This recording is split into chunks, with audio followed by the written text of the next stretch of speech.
Puji Tuhan, Shalom Bapak Ibu. Puji Tuhan, selamat pagi semua.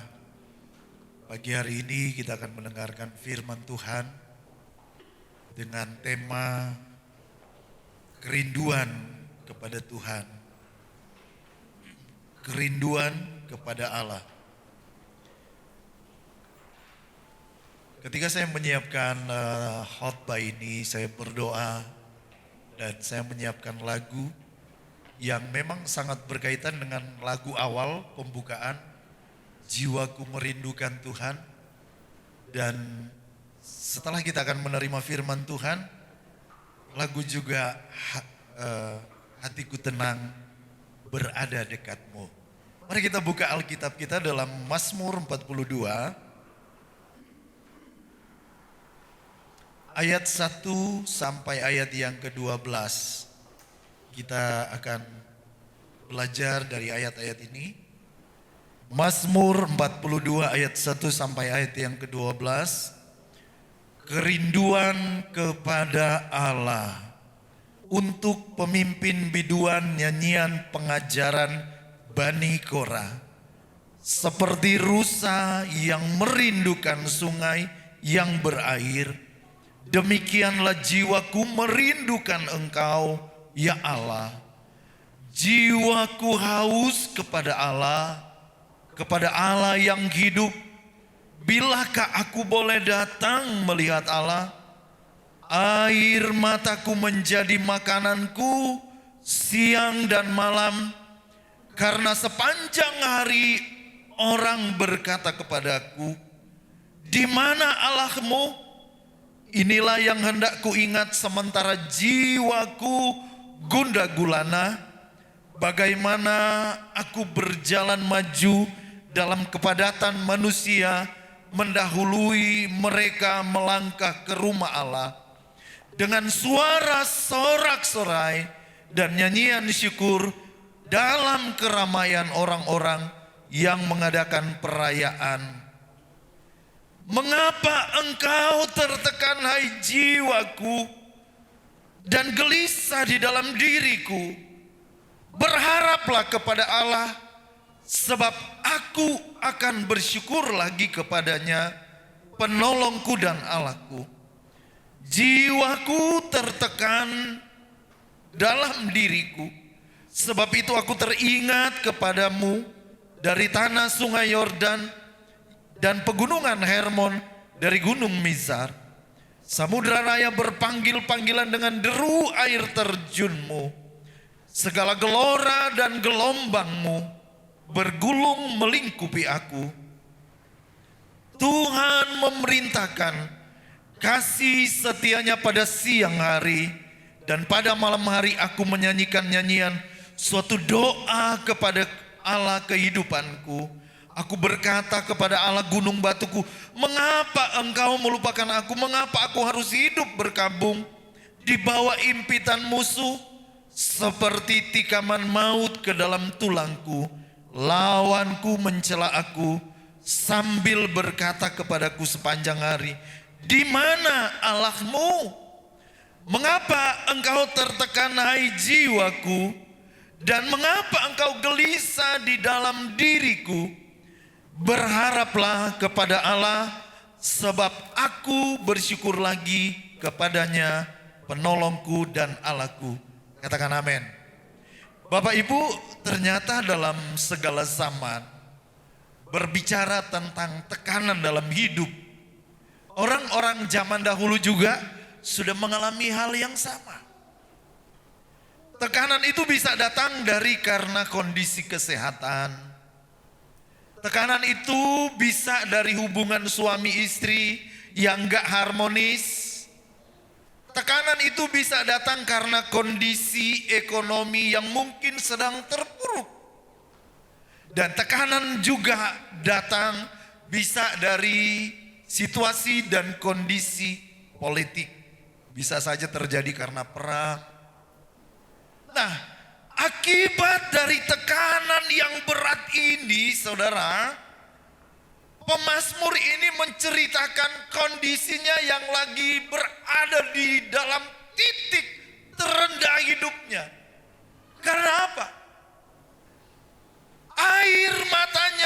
beberapa kali dituliskan, air mata itu menjadi makanan siang dan malam. Betapa berat pergumulan yang sedang dihadapi. Jadi ketika bangun pagi dihadapkan dengan tekanan yang berat, sudah nangis. Siang ketika menghadapi persoalan lagi yang lain, nangis. Bahkan malam pun meneteskan air mata. Saudara, ternyata air mata itu bukan cuman ada ketika pada orang yang mungkin dalam tekanan ekonomi yang sulit.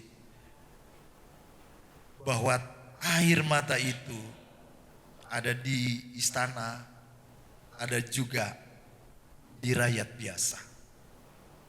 Dan kita yang hidup, apalagi di hari-hari terakhir ini, mungkin ada begitu banyak tekanan yang kita hadapi. Saya tidak mengerti satu persatu apa yang juga mungkin terkadang membuat air mata kita menetes. Dalam pasal ini, dari ayat 1 sampai ayat yang ke-12, akibat dari pergumulan yang berat, akibat dari persoalan yang membuat air matanya menetes, hati perasaannya ini menjadi gelisah. Gelisah artinya tidak tenang.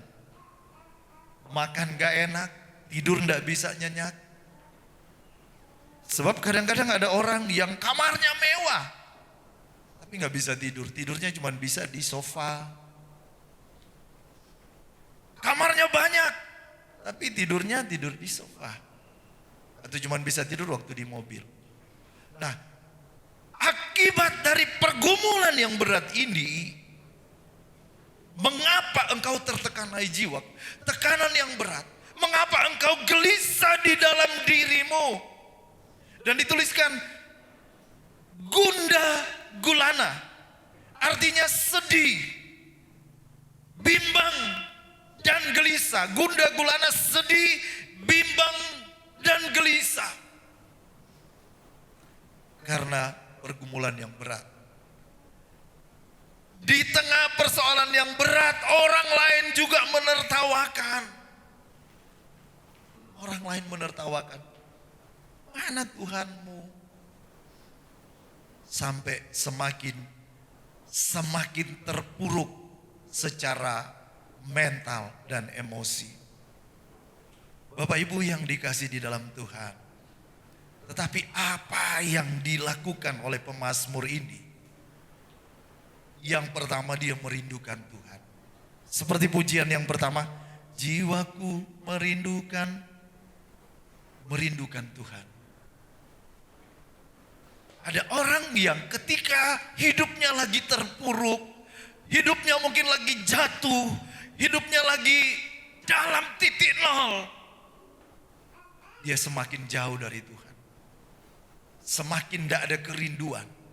Tetapi pemazmur ini dari poin yang pertama, dia merindukan Tuhan. Dia haus akan Tuhan. Haus akan kasih Tuhan.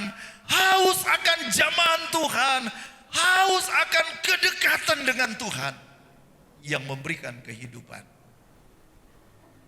Di tengah kegersangan, di tengah kekeringan, ada satu hal positif yang dia tunjukkan. Rindu, betapa rindu dia kepada Tuhan. Seperti rusa yang merindukan sungai yang berair. Demikianlah jiwaku merindukan Engkau ya Allah. Jiwaku haus kepada Allah. Kepada Allah yang hidup ada kerinduan, ada kehausan, ada kangen. Mungkin penyebabnya dia mungkin sudah jauh dari Tuhan. Sudah gak pernah lagi merasakan suasana sorga. Suasana ketika Roh Kudus menjamah. Suasana puji-pujian. Suasana hadirat Tuhan. Sehingga ketika berada dalam keadaan yang gersang, tekanan yang berat, dia mulai ingat, oh Tuhan, betapa saya jauh dari Tuhan. Saya rindu kasih Tuhan, saya rindu jamahan Tuhan, Saya rindu dekat dengan Tuhan. Saya rindu jamahan Roh Kudus. Kalau terkadang mungkin dalam hidup kita ini diizinkan Tuhan berada pada masa-masa ketika kita melewati lembah yang kelam, kita harus punya kerinduan. Tuhan, aku rindu padamu. Aku haus akan Tuhan. Aku haus akan kasih-Mu. Aku haus akan pribadi-Mu. Puji Tuhan. Bapak Ibu,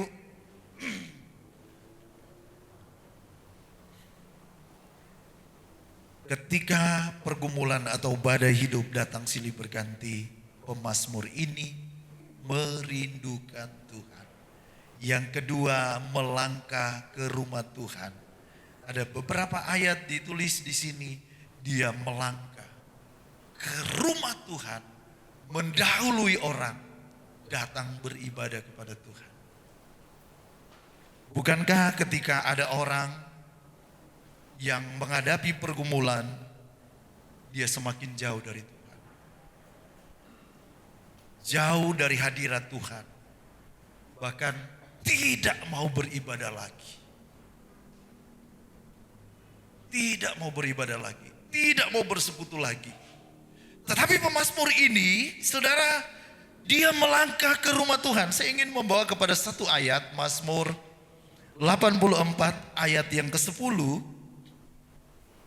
Sebab lebih baik satu hari di pelataran-Mu daripada 1000 hari di tempat lain. Lebih baik berdiri di ambang pintu rumah Allahku daripada diam di kemah-kemah orang fasik. Saudara, dalam Mazmur 84 ini menceritakan sekelompok orang percaya, mereka rindu datang berziarah, mereka rindu datang ke Yerusalem, mereka rindu datang ke bait Tuhan. Dengan perjalanan yang jauh, mereka melewati lembah-lembah kekelaman. Tetapi diceritakan dalam Mazmur 84 ini, semakin lama mereka semakin kuat menuju ke rumah Tuhan. Inilah orang yang haus ya. Orang yang haus, orang yang rindu, dan orang yang mencintai rumah Tuhan, itu akan semakin lama imannya semakin kuat di dalam Tuhan. Ingat, jangan jauh dari rumah Tuhan. Amin. Jangan lupakan ibadah. Jangan lupakan rumah ibadah. Di situ kita akan menikmati hadirat Tuhan. Di situ kita akan menikmati berkat Tuhan. Bahkan pemulihan yang dari Tuhan. Ada orang ketika sedang dalam pergumulan, dia nggak semakin dekat dengan Tuhan, tetapi semakin jauh. Ketika rekan-rekannya ajak beribadah, ayo ibadah. Nanti aja kalau saya sudah nggak ada masalah. Saudara, selama kita hidup, masalah akan selalu ada. Nanti kecuali kita sudah tutup mata dan mati-mati di dalam Tuhan, berarti kita sudah berpindah kepada hidup yang kekal. Di sana kita nggak ngalami lagi pergumulan. Selama kita di dunia ini, walaupun kita hidup baik, belum tentu semua orang senang sama kita. Kalau kita berusaha dan kita sukses berhasil, belum tentu semua orang suka. Ada yang istilahnya SMS ya, senang. Ada yang senang melihat orang susah, atau susah melihat orang senang. Ada karakter yang seperti itu. Kita melihat Yusuf, dia sudah melakukan yang terbaik dalam hidupnya. Itu sebabnya Tuhan promosikan dia. Tapi ada juga yang gak suka keberhasilan dia. Nah, apalagi kalau kita jalannya jalan gak benar. Dan ternyata selama kita hidup, ketika masalah satu selesai, terkadang sudah ditunggu yang lain. Ada orang yang mencoba melarikan diri dari masalah. Ternyata sampai di suatu tempat yang baru, di sana juga ada masalah yang baru. Saudara, larilah ke dalam naungan Tuhan. Amin. Mazmur 91, orang yang duduk dalam naungan yang maha tinggi akan berkata terus. Sampai ayat yang ke-14, orang yang melekat kepada Tuhan. Tuhan menjawab doa, Tuhan menolong, Tuhan memelihara. Nah, jadi betapa indah di pemandangan Tuhan ketika kita dalam pergumulan, kita datang, kita harus terus setia kepada Tuhan. Jangan tinggalkan ibadah, jangan tinggalkan persekutuan, jangan tinggalkan rumah Tuhan. Amin. Kalau kita belajar sejarah dalam perjanjian lama, orang Israel kenapa dibuang ke Babel? Karena tahun-tahun Sabat, hari-hari ibadah mereka lupakan. Mereka tinggalkan Tuhan. Sehingga Tuhan menghukum mereka. Dibuanglah ke tanah pengasingan. Tetapi janji Tuhan, bagi kita orang yang mau sungguh-sungguh cari Tuhan, cari rumah Tuhan, kita beribadah kepada Tuhan, asal dengan catatan, dengan sungguh-sungguh. Soalnya kalau ibadah itu orang kalau nggak ada kerinduan, biar tinggal di gereja nggak mau ibadah. Saya kenal ada orang yang tinggal di gereja tapi nggak mau ibadah, nggak ada kerinduan. Tapi saya melihat, saya salut bagi Bapak Ibu Saudara, ada beberapa yang dari jauh. Apalagi mulai musim dingin seperti ini, pagi-pagi harus menyiapkan diri untuk datang ibadah. Perjalanan bisa setengah jam, 20 menit. Itu kalau tidak ada kerinduan, saya rindu bersekutu. Itu gak bisa. Itu karena ada roh Tuhan yang menggerakkan dan kedewasaan rohani kita, sehingga kita merasa bersalah. Kalau kita gak ke gereja, kalau kita gak beribadah, rasanya kok ada sesuatu yang gak beres. Ada sesuatu yang gak membuat hati saya sejahtera. Bapak Ibu, kalau semakin cinta Tuhan, semakin setia, ketika kita gak ibadah, ada rasa ada yang kosong.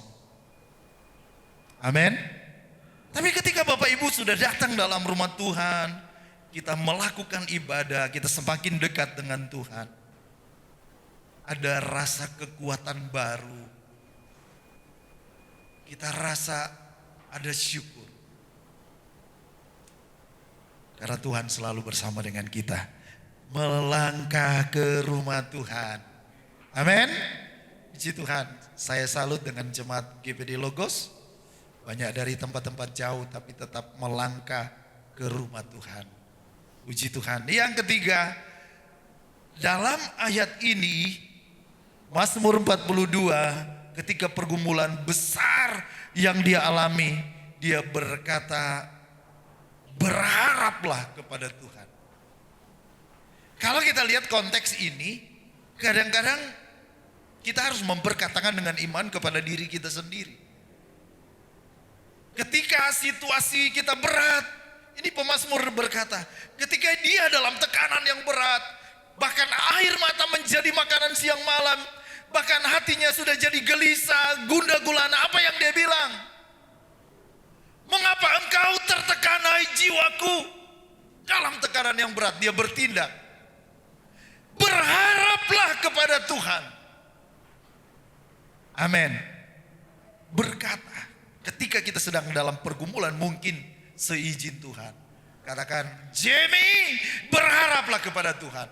Sebutkan namamu dan berkata, Aku mau berharap kepada Tuhan. Jangan katakan masalah kita besar. Mungkin memang secara manusia besar. Tapi mari kita berkata dalam nama Yesus, Tuhan kita lebih besar. Amin. Tuhan terlebih besar. Makanya ada lagu Dia terlebih besar. Dia terlebih besar. Aku punya Tuhan yang besar, yang telah berjanji kan selalu genapi. Ketika kita ada masalah sebesar mik ini aja, kita taruh terus di mata kita dan dekatkan, kita sudah gak bisa lihat yang lain. Tapi ketika itu kita gak nempelkan di mata kita, kita jauhkan dan kita melihat bahwa dunia ini luas. Apalagi kita memandang secara rohani kepada Tuhan, kita akan melihat bahwa Tuhan terlebih besar dari pergumulan kita. Kita berkata dalam nama Tuhan Yesus, berharaplah kepada Tuhan. Bilang, berharap pada Tuhan. Kita punya keluarga, oke. Dia bisa membantu kita hari-hari ini, puji Tuhan. Kita punya orang tua yang bisa menolong kita hari-hari ini, puji Tuhan. Kita punya orang tua yang baik. Kita punya majikan yang baik. Dia juga bisa menolong kita. Tapi ingat Bapak Ibu, manusia itu terbatas. Manusia itu kadang berubah setia, kadang bosan. Itu sebabnya kita harus berharap kepada Tuhan. Kalau masalah Tuhan pakai si A, si B, keluargamu atau sobatmu atau pimpinanmu menolong kita, itu bisa. Karena Tuhan punya banyak cara untuk menolong kita. Amin. Belajar mandiri, dan kita berusaha hanya berharap mengandalkan Tuhan.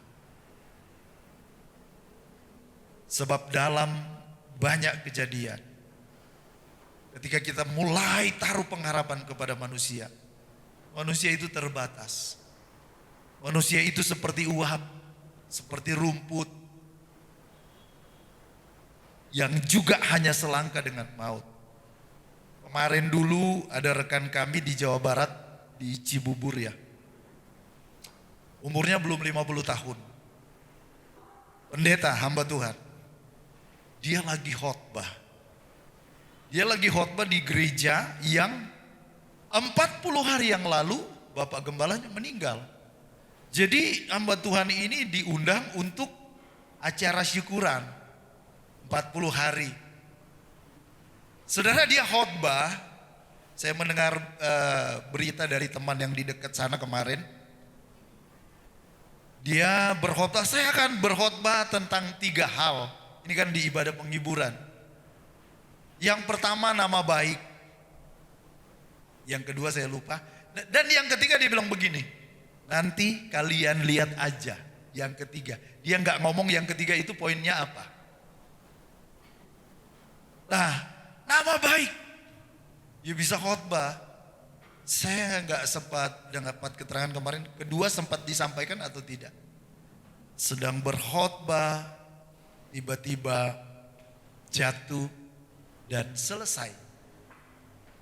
Meninggal. Itulah manusia Bapak Ibu. Makanya kita belajar dari Yeremia 17 ayat yang ke-7. Yeremia 17 ayat 7 dan ayat yang ke-8 kita baca bersama-sama.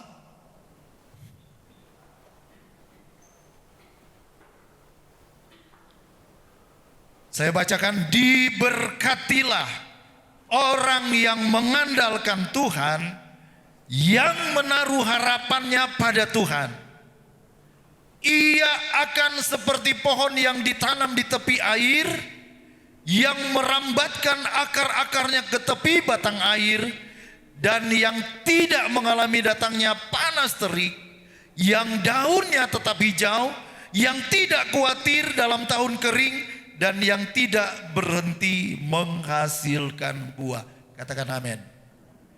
Diberkatilah orang yang mengandalkan Tuhan. Tapi kalau dalam ayat 5, ayat yang ke-6, dituliskan bahwa terkutuklah orang yang mengandalkan manusia. Ia akan seperti semak bulus di padang yang gersang. Jadi siapapun, kita harus mengandalkan Tuhan dalam hidup kita. Katakan amin. Puji Tuhan. Diberkatilah orang yang mengandalkan Tuhan, yang menaruh harapannya hanya kepada Tuhan. Ia seperti pohon yang ditanam di tepi aliran air, yang menghasilkan buahnya pada musimnya, apa saja yang diperbuatnya berhasil. Katakan amin. Cuman ayat yang ke-8 ini, kadang-kadang kita lebih senang, puji Tuhan, saya bisa menikmati buah. Saya bisa menikmati buah yang melimpah, berkat yang melimpah. Tapi kadang-kadang kita lupa, benih itu diberkatilah orang yang ditanam. Ketika benih ditanam di dalam tanah, ini bicara tentang proses. Di tanah yang gelap. Ini bicara tentang proses, gak enak. Nah ternyata untuk kita mencapai sebuah keberhasilan butuh proses. Terkadang gak enak, terkadang melelahkan. Tapi ketika kita berharap kepada Tuhan dengan sungguh-sungguh, satu waktu kita akan melihat diberkati orang yang mengandalkan Tuhan. Seperti pohon yang ditanam di tepi aliran air. Kita akan melihat buah karya Tuhan dalam hidup kita. Puji Tuhan. Yang keempat, mendekat pada Tuhan. Ini poin-poin yang saya dapatkan dari Mazmur 42. Dia berkata, rindu Tuhan, seperti rusa yang merindukan Tuhan. Demikian jiwaku merindukan Engkau ya Tuhan. Ada kerinduan, ada kehausan, dan dia mau datang dalam rumah Tuhan. Dia mau berharap kepada Tuhan, dan dia mau dekat dengan Tuhan. Saudara, ketika kita dekat dengan sumber hidup yang sesungguhnya, kita akan menikmati betapa ketika kita dekat dengan Tuhan, kita bisa mengalami ketenangan. Amin. Ada ketenangan. Mazmur 62 ayat yang kedua. Ayat ini sebuah pujian. Mazmur 62 ayat 2. Hanya dekat Allah saja aku tenang. Daripadanya lah keselamatanku. Hanya dekat Allah. Jadi ketika di hari-hari ini akan mungkin banyak tekanan-tekanan yang akan terjadi menjelang kedatangan Tuhan. Tapi solusinya, mari kita dekat dengan Tuhan. Walaupun dunia gonjang-ganjing. Dunia banyak hari-hari ini membuat kita gentar. Tapi kita bisa tenang ketika kita dekat dengan Tuhan.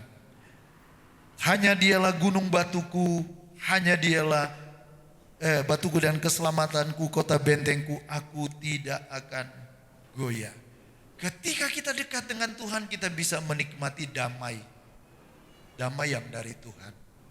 Kita baca Yohanes 14 ayat 27.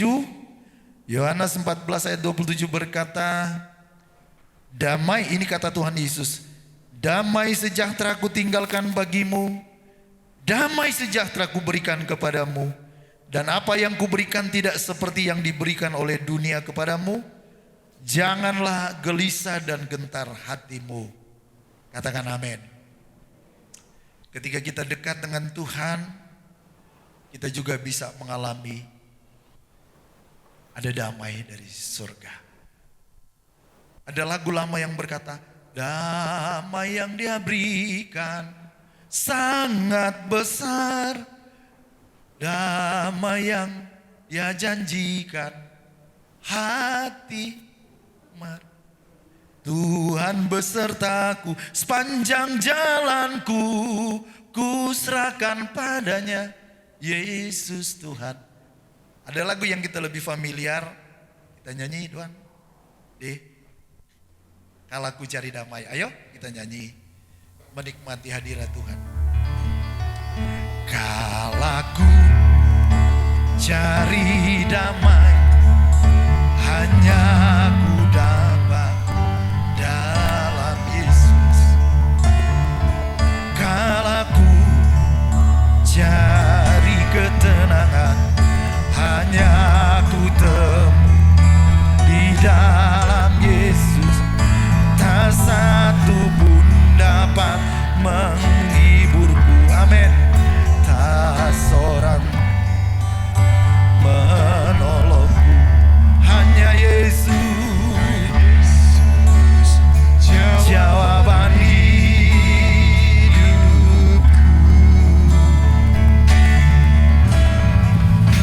bersama Dia hatiku tenang, walau dalam lembah kegelapan.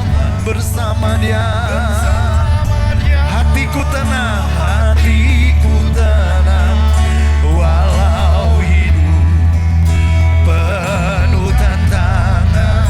Tak satu pun dapat menghiburku, tak seorang pun dapat menolongku, hanya Yesus jawaban hidupku. Sekali lagi, bersama Dia, bersama Dia hatiku damai, walau dalam lembah kegelapan. Bersama Dia hatiku tenang, walau hidup penuh tantangan. Tak satu pun dapat menghiburku, tak seorang pun dapat menolongku, hanya Yesus jawaban hidupku.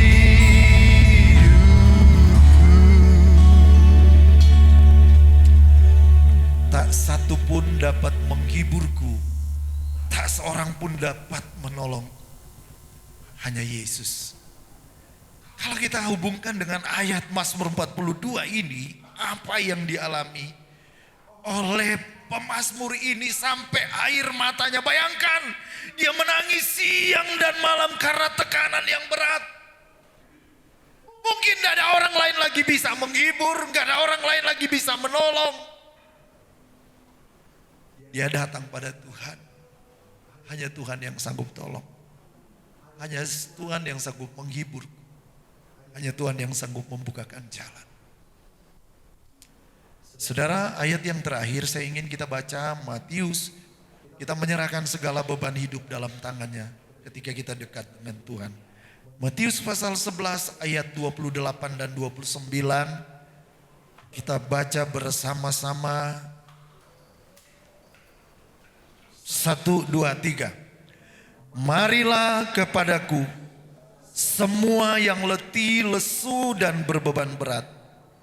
Aku akan memberikan kelegaan kepadamu. Pikulah kuk yang kupasang dan belajarlah kepadaku.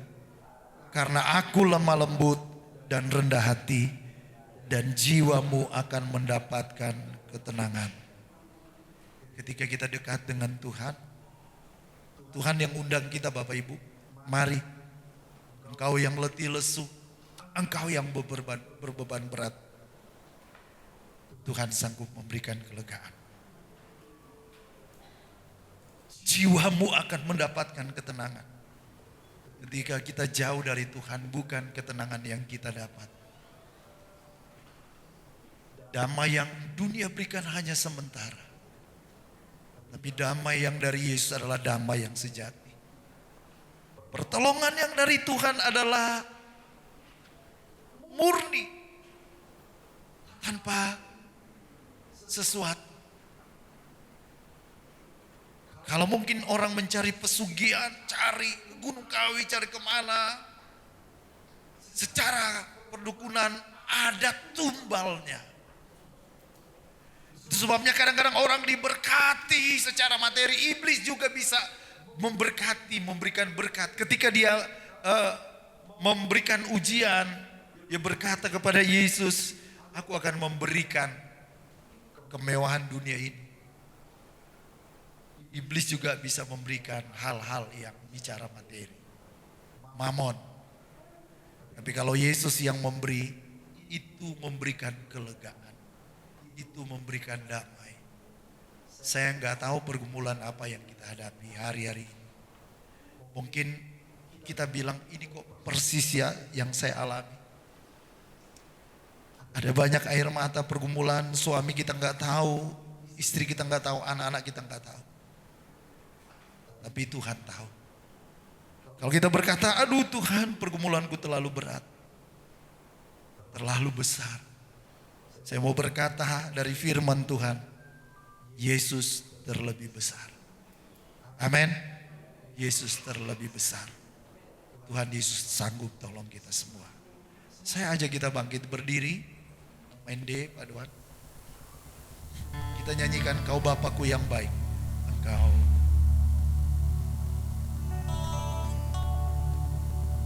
Engkau Bapa yang mengasihiku, Engkau pandang bentuk dan rupaku. Amin. Engkau mengasihiku dengan sepenuh hati, tak pernah sama seperti dunia ini. Engkau Bapa yang mengajarku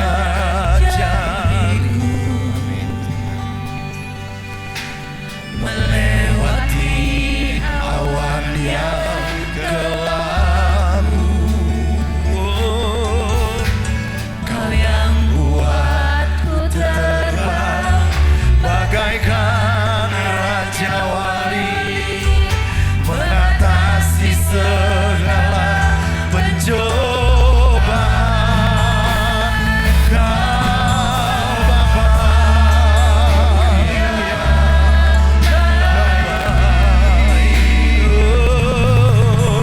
mengerti masa tetesan air mata, tak Kau ku berjalan sendirian. Kau Bapakku yang baik, Kau sungguh baik. Tuhan lebih tahu setiap pergumulan kita. Tuhan melihat tetesan air matamu yang mungkin orang lain gak pernah lihat. Dan mungkin pergumulan kita ada kemiripan seperti pemazmur ini. Ada banyak tekanan sehingga dia menjadi gundah gulana, bimbang gelisah. Tapi dia punya tekad, saya rindu Tuhan. Saya rindu rumah Tuhan. Saya rindu datang kepada Tuhan. Saya mau berkata, saya berharap kepada Tuhan. Dia berkata kepada jiwaku, hai jiwaku, mengapa engkau tertekan, hai jiwaku? Berharap, ayo berharap kepada Tuhan. Tuhan itu penolong. Tuhan itu penolong dan terlalu sanggup menolong kita. Dari ayat firman Tuhan Yesus berkata, mari yang letih lesu, berbeban berat, aku akan memberikan kelegaan. Saya percaya Tuhan ada di sini, bahkan dimanapun. Ketika 2-3 orang menyebut nama Tuhan, Dia omnipresent, Dia maha hadir, Dia maha tahu, Dia maha kuasa. Bapak Ibu yang rindu didoakan pagi hari ini, kami siap mendoakan engkau, Mungkin persoalanmu, engkau ingin berbagi dan serahkan kepada Tuhan. Saatnya di rumah Tuhan engkau boleh maju ke depan. Doa orang banyak besar kuasanya. Doa dengan percaya besar kuasanya. Kami percaya Tuhan terlalu sanggup. Tuhan terlalu sanggup. Terima kasih Tuhan. Engkau Bapa yang mengasihiku.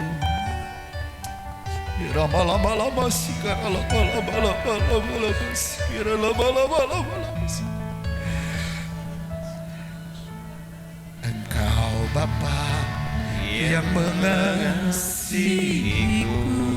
Bapak kita mengasihi kita semua Bapak Ibu.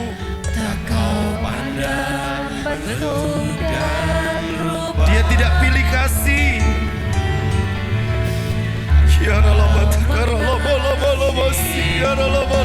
Dengan sepenuh Oh, haleluya. sama Amin, di amin. dunia ini. Ya Rabb. Engkau Bapa yang Hari. Amin, amin. melewati Awan yang kelabu.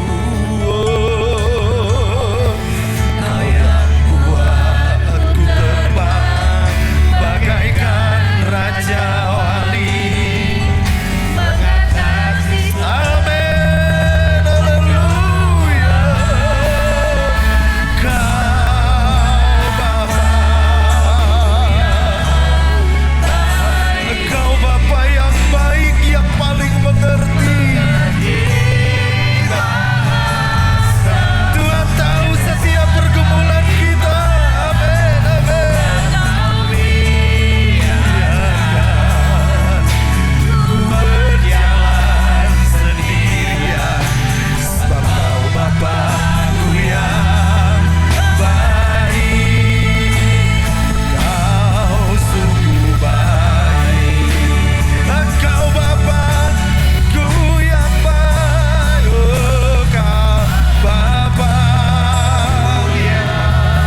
kita kepada Tuhan, katakan, kuasa-Mu terlebih besar, Tuhanku terlebih besar. Amin. Tak pernah terlambat janji-Mu ya Tuhan, menolong hidupku. Amin. Kuasa-Mu terlebih besar, Tuhanku terlebih besar. Tak pernah terlambat janji-Mu ya Tuhan, pulihkan hidupku.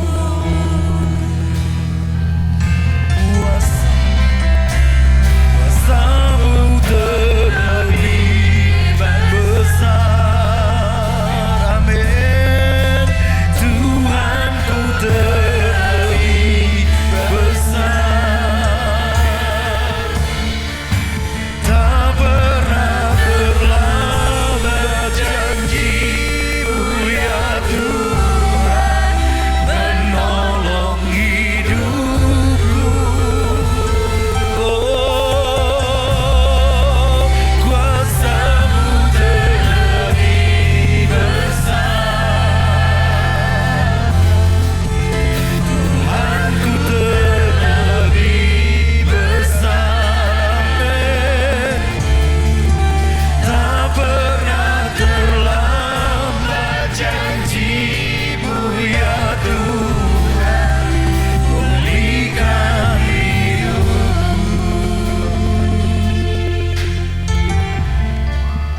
Kami tahu Tuhan, seberapa sulit keadaan kami,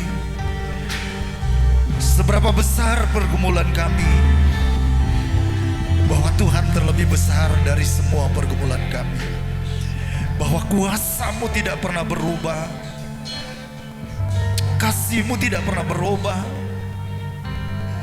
Bahkan mungkin kami harus melewati badai, tapi Engkau yang mengajari kami untuk mampu melewatinya.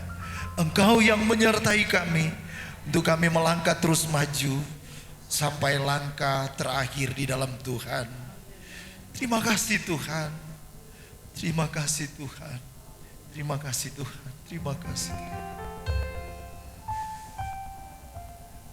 Aku punya Tuhan yang besar, yang telah berjanji dan sanggup menggenapi. Saya mengundang Ibu Gembala maju ke depan. Sepakat percaya kuasa-Nya, ku terima sekarang kemenangan dari Haleluya, puji Tuhan. Aku punya Tuhan yang besar, yang telah berjanji dan sanggup. Amin. Kau tidak pernah lupa terhadap janji-Mu.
mendengarkan firman-Mu.